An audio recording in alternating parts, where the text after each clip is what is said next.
السلام علیکم ورحمۃ اللہ وبرکاتہ۔ اللہ سے دعا کرتے ہیں کہ آپ لوگ خیریت سے ہوں گے۔ درود ابراہیمی علیہ السلام سے نفرت کیوں؟ اور نبی صلی اللہ علیہ وسلم، ابو حنیفہ رحم اللہ، انجینئر محمد علی مرزا۔ تو اس ویڈیو میں جو ہے درود ابراہیمی پر بات ہوئی ہے، اور علی مرزا نے کہا ہے کہ جتنے بھی بابے ہیں وہ سب درود پڑھیں گے، لیکن درود ابراہیمی جو ہے وہ نہیں پڑھیں گے۔ اور جو درود ابراہیمی جو ہے نماز میں جو پڑھتے ہیں وہ بھی ان کے لیے مطلب ایسا ہے کہ نہ پڑھ کے بھی پڑھنا پڑتا ہے، کیونکہ درود ابراہیمی کی بات جو ہے نماز میں آئی ہے کہ آپ کو درود ابراہیمی نماز میں پڑھنی ہے۔ تو اس سے یہ لوگ کم سے کم یہ ہے کہ نماز میں پڑھتے ہیں، لیکن باقی جگہوں پر جو ہے درود ابراہیمی سے بھاگتے ہیں، اور اتنے سارے درود ہیں جن کو وہ پڑھتے ہیں اور درود ابراہیمی سے جو ہے وہ نفرت کرتے ہیں، یا پتہ نہیں، وہ تو اللہ ہی بہتر جانتا ہے۔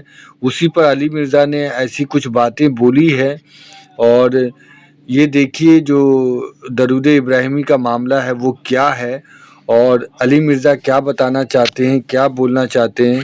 اور اللہ سے یہی دعا کرے کہ اللہ ہم سب کو ہدایت کا راستہ دکھائے، اللہ اور اللہ کے رسول کے بتائے ہوئے راستے پر ہم سب چلیں، اور ہم سب سے اگر بولنے میں، سننے میں، کہنے میں کوئی غلطی ہو جائے تو اللہ اس کی پکڑ نہ کرے، اللہ اسے معاف فرما دے، کیونکہ ہم انسان جو ہیں غلطی کے پتلے ہیں، ہمیں پتہ ہی نہیں چلتا ہم کب غلطی کرتے ہیں، اور بہت سی چیزیں ایسی ہوتی ہیں جو کہ جانے میں ہوتی ہے، اور بہت سی چیز جو ہے وہ ہم جان بوجھ کے کرتے ہیں۔ تو اللہ اسے معاف فرمائے، اللہ رحیم ہے، کریم ہے، معاف کرنے والا ہے۔ بے شک اللہ کے سوا کوئی معبود کے لائق نہیں ہے۔ اللہ ہم سب کی غلطیوں کو معاف فرما دیجیے، آمین ثم آمین۔ اچھا، اب یہ درود ابراہیمی چونکہ نبی علیہ السلام نے تعلیم فرمایا،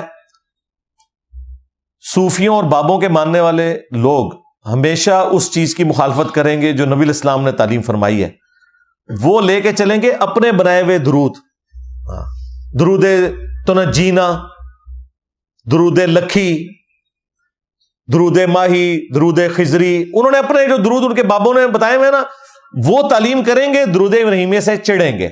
نماز میں تو مجبوراً پڑھتے ہیں، ویسے یہ درود ابراہیمی کے دشمن ہے۔ اس کے ثبوت میں بریلویوں کے ٹاپ کے جو 3 بڑے بزرگ ہیں نا ان میں سے ایک، بلکہ آپ کہہ لیں کہ احمد بریلوی کے بعد وہی ہیں کتابوں کے اعتبار سے جو انہوں نے صوفیت کی خدمت کی ہے، مفتی احمد یار خان نعیمی صاحب، گجرات کے رہنے والے تھے، یہاں سے کوئی 50 منٹ کی ڈرائیو ہے، وہاں ان کا مزار بھی ہے۔ یہ اعلیٰ حضرت کے پوتا شاگرد ہیں، اعلیٰ حضرت کے خلیفہ تھے نعیم الدین مراد آبادی، ان کے یہ آگے سے مرید ہیں احمد یار خان نعیمی، انہیں حکیم الامت کہتے ہیں بریلوی۔ ہاں، یہ وہ ہیں جو دیوبندیوں کے لیے تھانوی صاحب ہیں، وہ باپا جانی بھی کہتے ہیں۔ حکیم الامت مفتی احمد یار خان نعیمی فرماتے ہیں، تفسیر نعیمی ان لوگوں نے پرنٹ کی ہوئی ہے، باپا جانی تو بڑا پسند کرتا ہے کیونکہ وہ مفتی صاحب ان سے بڑے کہانی باز تھے۔ انہوں نے سورۃ الکہف کی تفسیر میں درود ابراہیمی کے اوپر ایسا حملہ کیا اور اتنی توہین کی، میں وہ الفاظ آپ کو ورڈ بائی ورڈ پڑھ کے سناتا ہوں۔ وہ کہتے ہیں نماز کے علاوہ درود ابراہیمی پڑھنا گناہ اور ناجائز ہے۔ ہاں جی، گناہ اور ناجائز ہے۔ ناجائز لکھنے کی ضرورت نہیں تھی، جب گناہ لکھ دیا یہ لکھنا چاہیے تھا گناہ اور حرام ہے، کیونکہ گناہ جب ہوا تو وہ ناجائز والی بات نہیں، وہ حرام ہے۔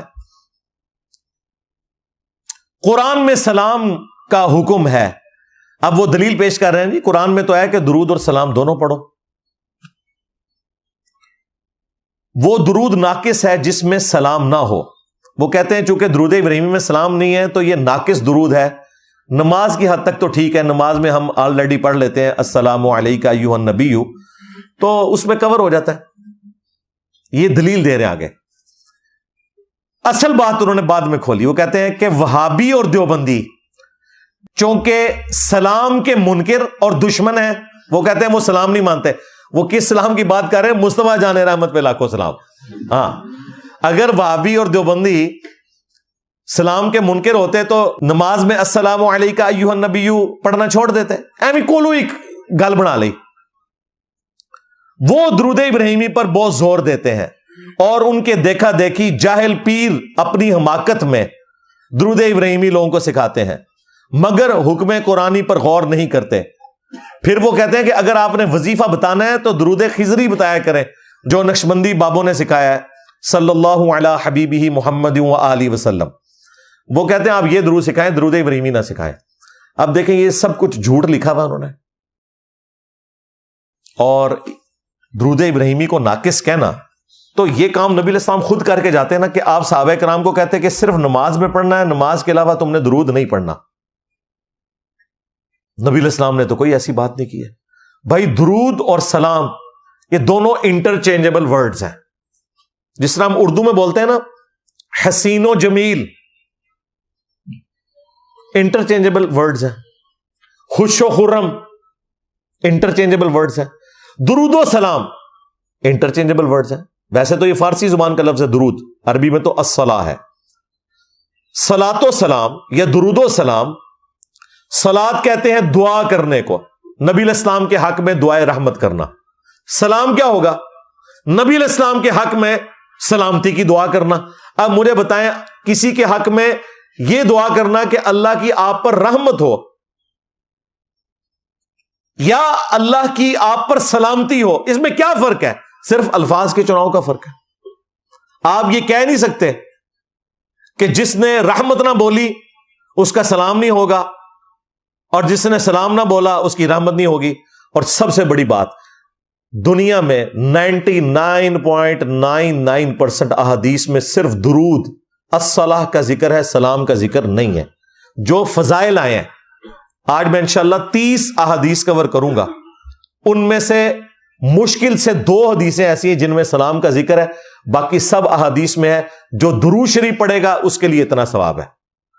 تو نبی علیہ السلام کا کام تھا کہ پھر یہ بتا کے جاتے کہ سلام کے بغیر درود نہ پڑھنا. ہاں، نماز میں وہ الگ سے ایک پورا طریقہ ہے، اس میں صرف سلام کا مسئلہ نہیں. نماز میں تو آپ نے سورۃ الفاتحہ بھی پڑھنی ہے، نماز میں تو آپ نے قرآن بھی پڑھنا ہے، اس میں تو اور چیزیں بھی ہیں. لیکن درود اور سلام یہ دونوں انٹرچینجبل الفاظ ہیں. درود پڑھیں یا سلام پڑھیں، دونوں سیم ہیں. اب دیکھیں سٹارٹ تو اس سے ہوا تھا ان اللہ وملائکتہ یصلون علی النبی، اللہ اور فرشتے درود بھیجتے ہیں. تو پھر مفتی صاحب کا کام تھا، وہ کہتے ہیں کہ اللہ اور فرشتے بھی ناقص کام کرتے ہیں کیونکہ اس میں سلام کا ذکر نہیں ہے. لو سامو کتنے گیا دماغ میرا. پھر قرآن میں دیکھیں اللہ نے جو درود خود بھیجا ہے وہ صرف سلام کے ساتھ ہے. سلام علی ابراہیم سورہ صافات میں درود تو کوئی نہیں ہے. سلام علی موسیٰ و ہارون، سلام علی نوح فی العالمین، سلام علی الیاسین. اور پھر یہ سورت جب کنکلوڈ ہوئی، سبحان ربک رب العزت عما یصفون وسلام علی المرسلین والحمد للہ رب العالمین. یہ درود کا وہ صیغہ ہے جو قرآن میں آیا ہوا ہے اور اس میں صرف سلام کا ذکر ہے. درود تو مسنگ ہے. اور بھائی درود اور سلام یہ دونوں انٹرچینجبل الفاظ ہیں. سلام بھی درود ہے، درود بھی سلام ہے. باقی اگر آپ باریکیوں میں پڑھیں گے تو یہ اسی قسم کی بحثیں ہیں جو لوگ کرنا شروع کر دیتے ہیں کہ یہ نبی علیہ السلام کے وہ نوافل ہیں جو سنت موقدہ ہیں، یہ وہ نوافل ہیں جو غیر موقدہ ہیں، یہ فلاں والے نوافل ہیں، یہ صرف سادہ نوافل ہیں. بھائی اسلام میں 2 ہی باتیں آئی ہیں، فرض عبادت اور نفلی عبادت. پھر نفلی عبادت کے آپ جو مرضی نام رکھ لیں وہ نفلی رہے گی. سب سے تگڑی نفلی عبادت ہے نا جو جسے یہ اتنا پکا پکڑے ہوئے ہیں کہ فجر کے فرض ہو رہے ہونا، فرض چھوڑ کے یہ سنتے پڑھ رہے ہوتے ہیں انفی. یہی ہے نا، کہتے ہیں جی یہ سب سے تاکیدی سنتیں ہیں. ان کے بارے میں ہماری ماں سیدہ عائشہ سلام اللہ علیہا کے الفاظ ہیں بخاری اور مسلم دونوں میں کہ نبی صلی اللہ علیہ وآلہ وسلم اپنی نفلی نمازوں میں سب سے زیادہ اہتمام فجر کی 2 رکعتوں کا کرتے تھے. اما عائشہ اسے نفلی نماز کہہ رہی ہیں, اور نفل عربی میں کہتے ہیں اضافی کام کو. اما عائشہ فجر کی 2 سنتوں کو کہہ رہی ہیں نفلی نماز. تو باقی سنتیں جو انہوں نے اتنی بنائی ہوئی ہیں ان کا درجہ تو بعد میں آئے گا نا. تو یہ بھی بحث ہیں کہ جی درود پڑھ لیا, سلام کیوں نہیں پڑھا؟ درود اور سلام دونوں انٹرچینجبل الفاظ ہیں. اسی لیے آپ دیکھیں الحمدللہ 99.99% احادیث میں جتنی فضیلت آئی ہے وہ درود پڑھنے کی آئی ہے. اگر مفتی صاحب کا یہ ڈھونگ ہم مان لیں کہ سلام کے بغیر درود نامکمل ہے, پھر تو وہ سارے فضائل حاصل نہیں ہونے چاہیے, اور یہ فتویٰ پھر نبی الاسلام کی ذات پہ بھی جائے گا کہ آپ نے یہ بات کیوں کی کہ درود پڑھو. آپ کا کام تھا کہ آپ ساتھ کہتے سلام کے بغیر نہ پڑھنا ورنہ تمہیں کوئی ثواب نہیں ملے گا.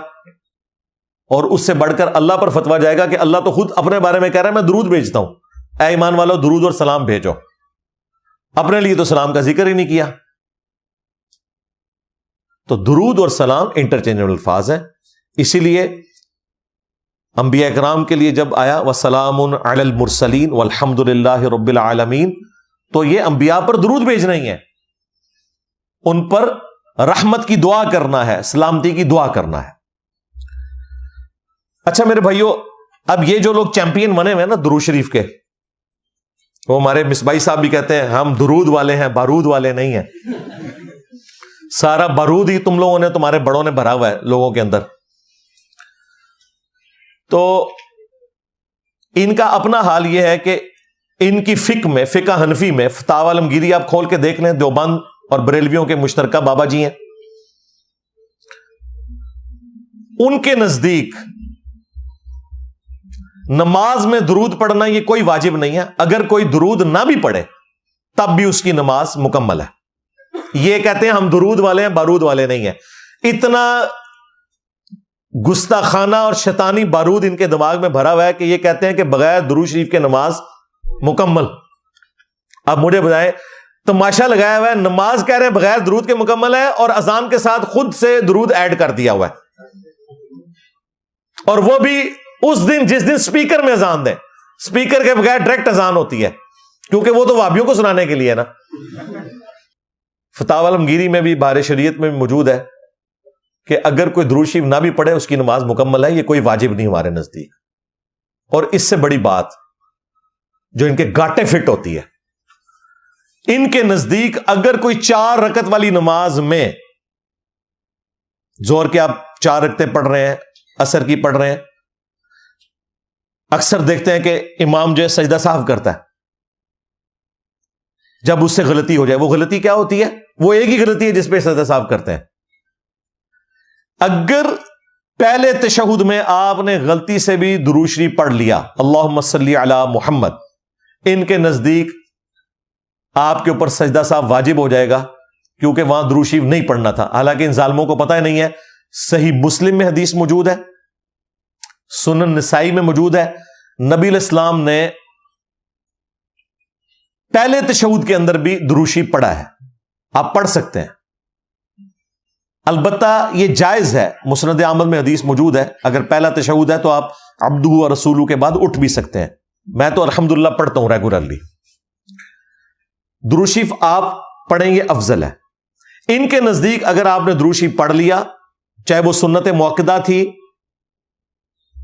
یا وطر تھے, کیونکہ یہ تو وطر میں بھی وہ پہلے والا تشہد کرتے ہیں, چاہے فرض نماز تھی.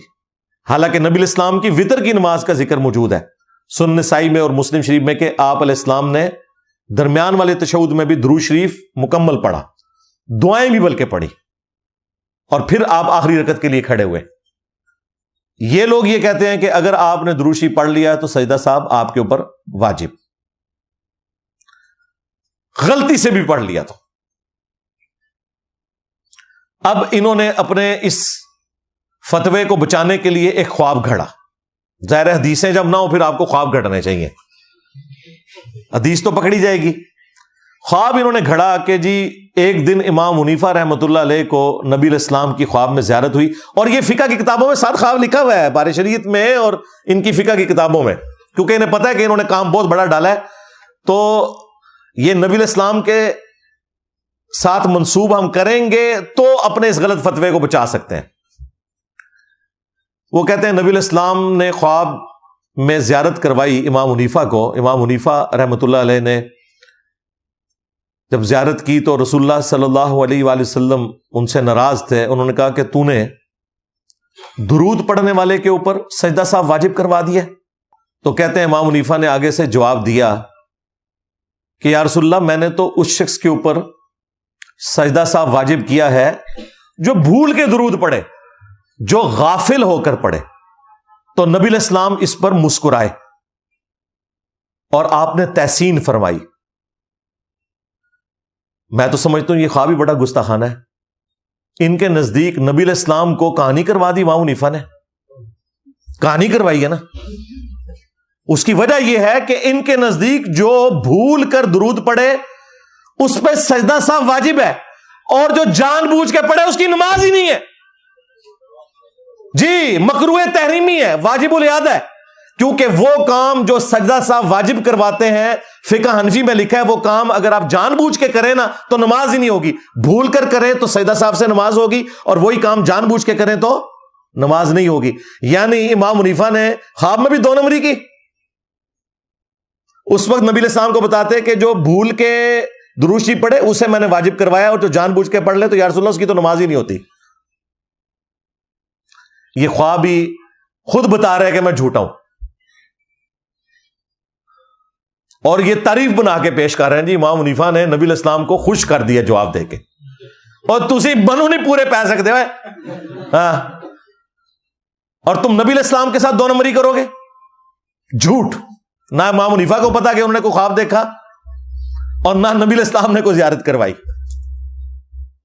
اس کی میں نے انجین نہیں کی تھی کہ اللہ کے بندو تمہارے نزدیک تو جو جان بوجھ کے پڑھ لے اس کی نماز ہی نہیں ہوتی ہے، تو پھر یہ ایک ٹکٹ میں 2 مزے کر رہے ہو کہ جی جو غافل ہو کے پڑھتا ہے نا تو ہم تو چاہتے ہیں کہ درود شریف آپ توجہ سے پڑھیں۔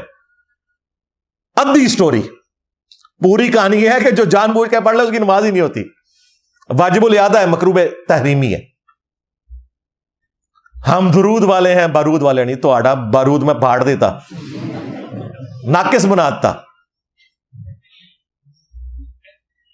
سب فراڈ چل رہا ہے۔ درود شریف کے نام کے اوپر یہ محفلیں کروائیں گے، لیکن نماز میں درود شریف پڑھنے کو یہ واجب نہیں سمجھتے، اور جان بوجھ کے بھی کوئی درود شریف چھوڑ دے کہتے ہیں نماز درست ہے، اور جو جان بوجھ کے پڑھ لے اس کی نماز ہی نہیں ہوتی۔ لو سامو۔ اچھا میرے بھائیوں، پبلک کے اندر درود شریف کے فضائل کے اوپر کافی ساری بکس مشہور ہیں۔ آپ مارکیٹ میں جائیں تو آپ کو کافی کتابیں ملیں گی پوری دنیا میں۔ جو مشہور ترین کتابیں ہیں ورلڈ لیول کے اوپر، اردو میں بھی ٹرانسلیٹ ہو چکی ہیں، ان میں سے ایک القول البدی ہے، امام سخاوی کی کتاب۔ اس میں جھوٹی سچی روایتیں ساری موجود ہیں، مکسچر ہے۔ اس کے علاوہ یوسف نبھانی کی کتاب ہے سعادت الدارین، امام جرزی کی کتاب ہے دلائل الخیرات، ابن قیم جوزی کی کتاب ہے جلاء الافہام، اور شیخ زکریا کاندلوی کی بھی کتاب ہے فضائل درود و سلام، جو فضائل اعمال کا ایک چیپٹر تھا جو الگ سے پرنٹ ہوتا ہے۔ باپا جانی نے بھی فضائل سنت میں ایک چیپٹر فضائل درود و سلام کا لکھا ہے۔ مفتی امین صاحب کی کتاب ہے آب کوثر۔ اس کے علاوہ کافی ساری کتابیں مارکیٹ میں اویلیبل ہیں، لیکن یہ ساری کتابیں جھوٹی اور جعلی روایات کا سمجھ لیں ایک پلندہ ہے۔ صحیح روایتیں بھی ہیں لیکن زیادہ تر سٹوری ہی ہیں، خواب ہیں، بزرگوں کے واقعات ہیں۔ اگر واقعی آپ نے نبی علیہ السلام کی احادیث کی روشنی میں فضائل درود و سلام پڑھنے ہیں، سیکھنے ہیں، تو جو احادیث کی کتابیں ہیں، صحیح بخاری، صحیح مسلم، اس میں باقاعدہ درود شریف کے چیپٹرز موجود ہیں، جامع ترمذی میں، سنن نبی داؤد میں، باقی کتابوں میں۔ اور کمبائنڈ فارم میں آپ کو یہ ساری احادیث مشکات المصابیح میں مل جائیں گی، جسے میں نے انسائکلوپیڈیا آف حدیث ڈکلیئر کیا ہے۔ اس کی پہلی جلد میں آپ کو آلموسٹ 20 احادیث ملیں گی، 919 سے لے کر 938 تک۔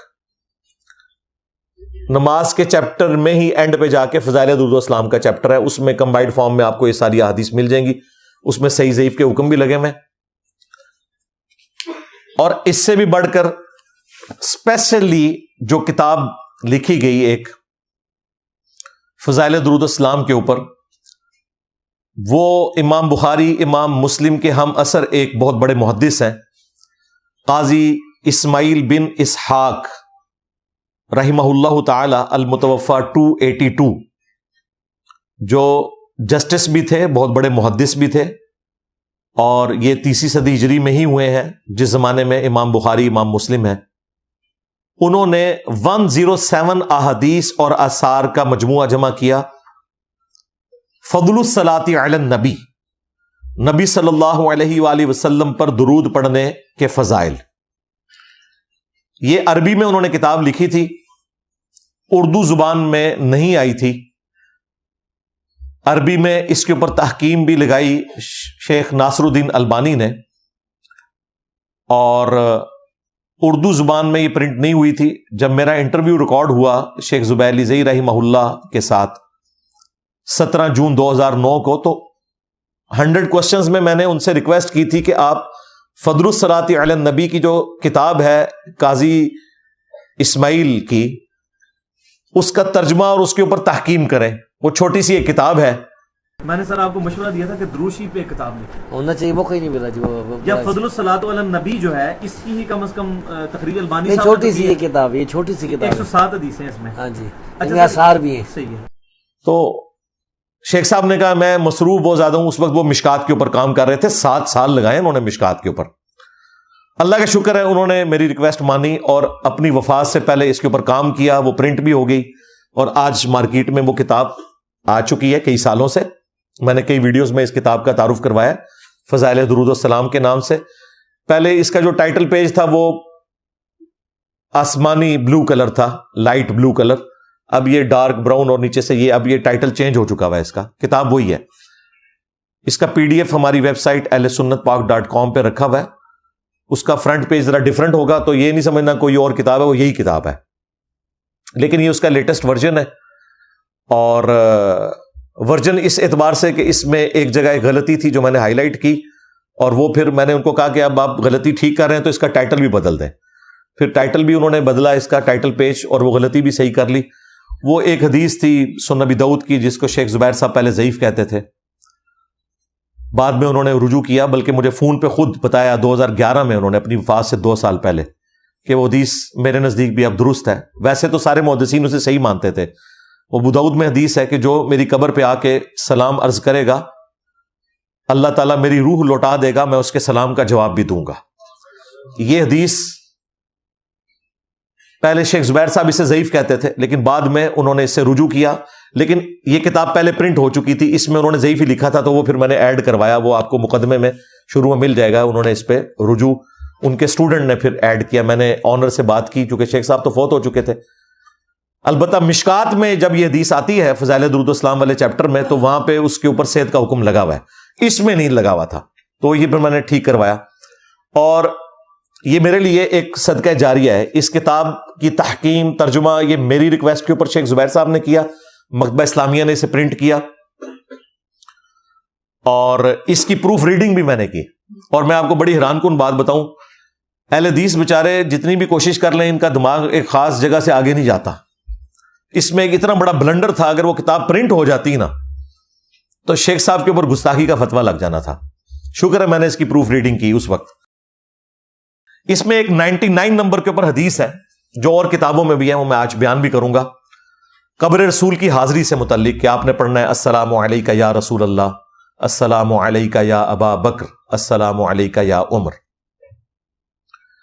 یہ حدیث جب آتی ہے نا تو اس کے نیچے شیخ زبیر صاحب نے تو نہیں لکھا تھا، ان کے ایک اسٹوڈنٹ نے نا اپنا لچ فرائی کیا ہوا تھا۔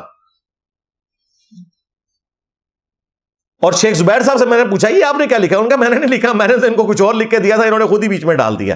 میں نے کہا یہ نکالیں، یہ آپ نے کیا گستاخی کی ہوئی ہے؟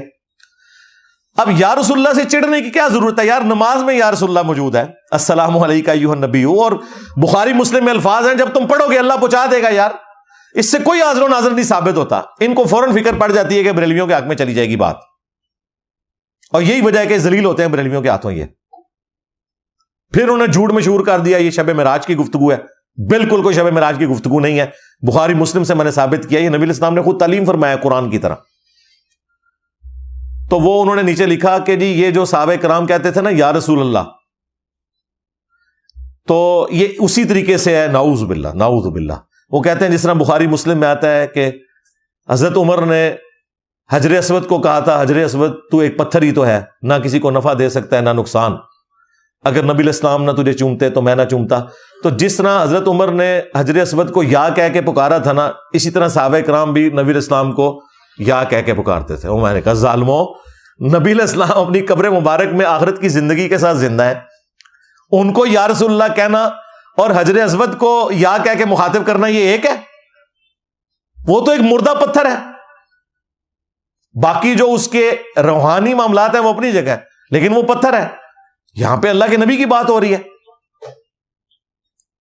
اور میں نے کہا آپ نے اگر لکھنا ہے تو آپ یا رسول اللہ ثابت کرنا ہے تو میں آپ کو بتاتا ہوں کہ بخاری میں حدیث موجود ہے، کم از کم 8 طرق ہیں اس کے، کہ جب نبی علیہ السلام کی میت رکھی ہوئی تھی تو حضرت ابوبکر نے آ کے نبی علیہ السلام کے چہرے اقدس سے کفن کی چادر ہٹائی اور آپ کے ماتھے پر بوسہ دیا اور کہا یا رسول اللہ، اللہ آپ پر 2 موتیں جمع نہیں کرے گا، ایک موت آپ کا مقدر تھی وہ آپ کو آ گئی، اب آپ ہمیشہ کی آخرت کی زندگی میں۔ تو حضرت ابوبکر صدیق رضی اللہ تعالیٰ عنہ نے نبی علیہ السلام کی وفات کے بعد ان کی میت کو مخاطب کر کے کیا کہا؟ یا رسول اللہ۔ یہ اصل ہے اس بات کی جو صحابہ کرام قبر رسول پر یا رسول اللہ کہتے تھے، کیونکہ انہیں پتا تھا کہ اب وہ آخرت کی زندگی میں، پتھر نہیں مانتے تھے نعوذ باللہ۔ پھر شیخ زبیر صاحب نے جو میں نے یہ حدیث بتائی آج یہ حدیث کے نیچے لکھی ہوئی ہے، اور یہ بھی صدقہ جاریہ میرے لیے ہے الحمدللہ، اور وہ پتھر والی حدیث انہوں نے نہیں ڈالی اس میں، ٹھیک ہے؟ پتھر تانوں تائی وٹے پہنے نے اللہ دے بندے ہو۔ المستدرک الحاکم میں ایک حدیث ہے، مسند احمد میں بھی امام حاکم نے بھی اس حدیث کو صحیح کہا، امام ذہبی نے بھی موافقت کی، کچھ محدثین نے اس پہ کلام بھی کیا، لیکن بڑے محدثین اس حدیث کو صحیح سمجھتے ہیں، اس لیے میں کوٹ کر رہا ہوں کہ جب مروان مدینے میں حاکم تھا، گورنر تھا یا وہ حاکم بن چکا تھا حضرت معاویہ رضی اللہ تعالیٰ عنہ اور یزید کے بعد، تو وہ قبر رسول پر آیا، اس نے دیکھا کہ ایک بوڑھا شخص نبی علیہ السلام کی قبر پر اپنا چہرہ رکھ کر لیٹا ہوا ہے، محبت کا اظہار کرتے ہوئے۔ تو مروان نے آ کے اسے گدی سے پکڑا اور کہا کہ یہ تو کیا کر رہا ہے؟ انہوں نے جب یوں کر کے دیکھا تو وہ حضرت ابو ایوب انصاری تھے رضی اللہ تعالیٰ عنہ، جو نبی علیہ السلام کے میزبان تھے۔ تو انہوں نے کہا مروان میں کسی پتھر کے پاس نہیں آیا، میں اللہ کے رسول کے پاس آیا ہوں صلی اللہ علیہ وآلہ وسلم، اور میں آج نبی علیہ السلام کی اس حدیث کو یاد کر رہا ہوں کہ اس وقت اس امت کے حال پر نہ رونا جب اہل لوگ امت کے حکمران بن جائیں اور دین ان کے حوالے ہو، لیکن جب نا اہل لوگوں کے حوالے دین ہو اس وقت ضرور رونا۔ یعنی وہ مروان کو کہہ رہے تھے کہ تم جو تحفے مسلط ہو بنو امیہ کے، ہمیں نبی علیہ السلام نے پہلے ہی بتایا تھا کہ جب اس طرح کے حکمران مسلط ہوں گے نا پھر امت پہ رونا۔ اور میں نبی علیہ السلام کی قبر پر، یعنی وہ اپنے دکھ کے اظہار کے لیے آئے تھے۔ خود مسلم شریف میں آتا ہے نبی علیہ السلام اپنی والدہ کی قبر پہ جب گئے ہیں تو روئے ہیں، صحابہ نے بھی رونا شروع کر دیا، اور پھر وہاں پہ آپ نے فرمایا تھا کہ میں نے تمہیں قبروں پر آنے سے منع کیا تھا، اب میں تمہیں حکم دیتا ہوں کہ قبروں پر جایا کرو تاکہ آخرت کی یاد آئے، یہ دنیا سے بے رغبتی دلاتی ہیں۔ تو صحابہ کرام نبی علیہ السلام کے حوالے سے یہ نہیں سمجھتے تھے کہ یہ قبر کی ڈھیری وہ ہے جس طرح عام کوئی پتھر ہے۔ ہمیں تو اختلاف ان کے بابوں کی قبروں سے ہے نا، جدھر پتہ نہیں اندر انسان دفن ہے یا کوئی اور دفن ہے۔ ہاں، قبر رسول کے ساتھ قبر رسول کی حاضری اس پلانٹ ارتھ پہ اللہ تعالی کی نفلی عبادتوں میں ٹاپ آف لسٹ عبادتوں میں سے ایک عبادت ہے. ہاں 4 کتابوں میں صحیح سند کے ساتھ آیا ہے. الموطا امام مالک میں، فضل الصلاۃ علی النبی میں، المصنف ابن ابی شیبہ میں، سنن کبریٰ البیہقی میں، 4 کتابوں میں کہ عبداللہ ابن عمر رضی اللہ تعالیٰ عنہ جب بھی مدینہ شریف سے نکلتے یا سفر سے واپس آتے، پہلے مسجد نبوی میں 2 نفل پڑھتے، پھر نبی الاسلام کی قبر اطہر پہ آ کر حاضری دیتے اور کہتے السلام علیکہ یا رسول اللہ، السلام علیکہ یا ابا بکر، حضرت ابو بکر کی قبر پہ، اور پھر حضرت عمر کی قبر پہ السلام علیکہ یا عمر. ایک روایت میں ہے السلام علیکہ یا ابتا، اے میرے باپ آپ پر سلام ہو. ظاہر بیٹے تھے وہ حضرت عمر کے. تو یہ صحابہ کرام کی روٹین ہے الحمدللہ. آج بھی جو مفتی اعظم سعودیہ کی حج اور عمرے کے طریقے پہ کتابیں پرنٹ ہو کے وہاں اردو جاننے والے لوگوں کو اردو ترجمے کے ساتھ دیتے ہیں، عربی والوں کو عربی کے ساتھ، فارسی والوں کو فارسی کے ساتھ، اس میں یہی روزہ رسول پہ حاضری کا طریقہ لکھا ہے. ایون مسجد نبوی شریف کا جو چینل ہے اس پہ جب روزہ شریف دکھاتے ہیں تو وہ کمنٹیٹر پڑھتا ہے السلام علیکہ یا رسول اللہ، السلام علیکہ یا ابا بکر. ٹھیک ہے، ہمیں اس درود سے کوئی چڑ نہیں، نعوذ باللہ. یہ تو درود نبی الاسلام نے سکھایا ہے، آپ نے اذان میں اسے خود سے ایڈ کر دیا ہوا ہے. ٹھیک ہے، اور وہ بھی اس وقت تک جب تک کہ اسپیکر آن ہو، اسپیکر آف ہو تو پھر یہ درود بھی آپ کو بھول جاتا ہے. یہ قبر رسول کے ساتھ مخصوص ہے درود شریف. اور نماز میں، ہر نماز میں ہے السلام علیکہ ایھا النبی. اور نبی الاسلام نے کہا کہ جب یہ پڑھو گے اللہ تعالیٰ تمہارا سلام ہر نیک بندے تک پہنچا دے گا، کیونکہ اس کے بعد نیک بندوں پہ بھی سلام ہے، السلام علینا وعلی عباد اللہ الصالحین. تو وہ اس کے اندر الحمدللہ اس اعتبار سے داخل ہے. تو یہ کتاب PDF اگر ڈاؤن لوڈ کرنا ہے، یہ آلموسٹ کوئی 200 صفحوں کی کتاب ہے. آپ ہماری ویب سائٹ پہ جائیں، ادر بکس والے پورشن میں یہ کتاب رکھی ہوئی ہے. اور اگر آپ یہ کتاب خریدنا چاہتے ہیں تو میں چونکہ بلک میں اٹھاتا ہوں، ہمیں سستی پڑ جاتی ہے اکیڈمی کے لیے، پھر مزید ہم اپنی طرف سے بھی اس میں پیسے ڈالتے ہیں تاکہ ایک عام آدمی اس کتاب کو آسانی کے ساتھ خرید سکے. تو مارکیٹ میں تو اس کی قیمت آلموسٹ کوئی 600 روپے ہے، بلکہ اس سے بھی تھوڑی سی زیادہ ہی ہے. ہم یہاں اکیڈمی میں آنے والے لوگوں کو یہ صرف 300 روپے کی دیں گے. یہ موٹا گتا بھی اس کے اوپر لگا ہوا ہے اور اچھے والا کاغذ لگا ہوا ہے، 80 گرام کاغذ، عام کاغذ نہیں ہے. اس کی فوٹو کاپی بھی 300 میں نہیں ہوگی اتنے موٹے گتے کے ساتھ. جو اکیڈمی میں آتا ہے ہم اسے 300 روپے کی یہ دیتے ہیں، باقی کے پیسے ہم خود برداشت کرتے ہیں. اور اگر کسی نے ڈاک میں منگوانی ہے تو صرف TCS کا آپ خرچہ اپنے والا دیں گے ظاہر ہے، تو وہ آلموسٹ کوئی 400 روپیہ بنتا ہے. تو 300 400 700 روپے میں آپ کو یہ ڈاک میں بھی پاکستان میں جہاں منگوانا چاہیں مل سکتی ہے. اور اس کے لیے آپ ہماری اکیڈمی میں رابطہ بھی کر سکتے ہیں صبح 9 سے شام 5 بجے تک. 032159000162 ہماری اکیڈمی کا نمبر ہے. اس سے ہماری کوئی کمائی نہیں ہوتی، صرف کتابیں ہم اس لیے آدھی قیمت پہ دیتے ہیں تاکہ لوگوں میں شوق پیدا ہو. جو اوپر کوئی خرچہ ہوتا ہے وہ ہم اپنی طرف سے کر کے ایک راؤنڈ فگر میں آپ کو کتاب دے دیتے ہیں. تو یہ کتاب آج بھی، چونکہ آج درس اسی حوالے سے ہے، تو درس کے بعد جس نے بھی کتاب خریدنی ہے تو پیچھے بلک میں اویلیبل ہے. میرا خیال ہے 250 کے قریب کتابیں پڑھی ہوں گی، تو جنہیں شوق ہے وہ لے سکتے ہیں. یہاں سے آپ کو 300 روپے کی انشاءاللہ کتاب مل جائے گی. باقی لوگ ڈاک میں منگوانا چاہیں تو ان کے لیے بھی انشاءاللہ ہم TCS کے ذریعے ان کو بھجوا دیں گے، پوسٹ کے ذریعے انشاءاللہ تعالی. کافی سارے لوگوں نے، بہنوں نے، بھائیوں نے دعاؤں کے لیے کہا ہوا ہے. آخر میں انشاءاللہ تعالی ہم تمام مسلمانوں کے لیے دعا کریں گے. اللہم انی اسألک بانک انت اللہ لا الہ الا انت الاحد الصمد الذی لم یلد ولم یولد ولم یکن لہ کفوا احد وإلہکم الہ واحد لا الہ الا هو الرحمن الرحیم الف لام میم اللہ لا الہ الا هو الحی القیوم اللہم صلی علی محمد وعلی آل محمد. اللہم ربنا آتنا فی الدنیا حسنہ وفی الآخرۃ حسنۃ وقنا عذاب النار. ربنا آتنا من لدنک رحمہ وہیئ لنا من امرنا رشدا. اللہم احسن عاقبتنا فی الامور کلہا وأجرنا من خزي الدنيا وعذاب الآخرة. اللهم اغفر لحينا وميتنا وشاهدنا وغائبنا وصغيرنا وكبيرنا وذكرنا وأنثانا. اللهم من أحييته منا فأحيه على الإسلام ومن توفيته منا فتوفه على الإيمان. رب ارحمهما كما ربياني صغيرا. ربنا هب لنا من ازواجنا وذرياتنا قرة اعین واجعلنا للمتقین اماما. اے اللہ، جن جن بھلائیوں کا سوال تیرے محبوب صلی اللہ علیہ وآلہ وسلم نے تجھ سے کیا، ہمارے حق میں، ہمارے ماں باپ کے حق میں، ہمارے بیوی بچوں کے حق میں، پوری امت کے حق میں قبول و منظور فرما. جن جن چیزوں کے شر سے تیرے محبوب علیہ السلام نے تیری پناہ طلب کی، تمام مسلمانوں کو ان چیزوں کے شر سے اپنی پناہ عطا فرما.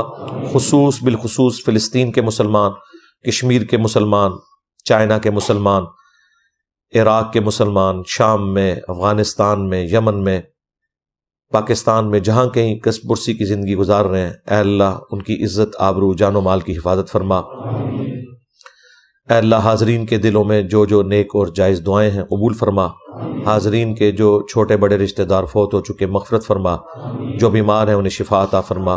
یہ تمام دعائیں تمام مسلمانوں کے حق میں قبول و منظور فرما. اے اللہ ختم نبوت صلی اللہ علیہ وآلہ وسلم کی برکت سے جو نبیوں والا کام اس امت کو شفٹ ہوا، ہمیں پورے اخلاص کے ساتھ اپنے محبوب صلی اللہ علیہ وآلہ وسلم کی مبارک دعوت پوری امت تک پہنچانے کی توفیق عطا فرما. سبحان ربک رب العزت عما یصفون وسلام علی المرسلین والحمد للہ رب العالمین وصلی اللہ علی النبی الکریم وعلی آلہ واصحابہ اجمعین الی یوم الدین. آمین.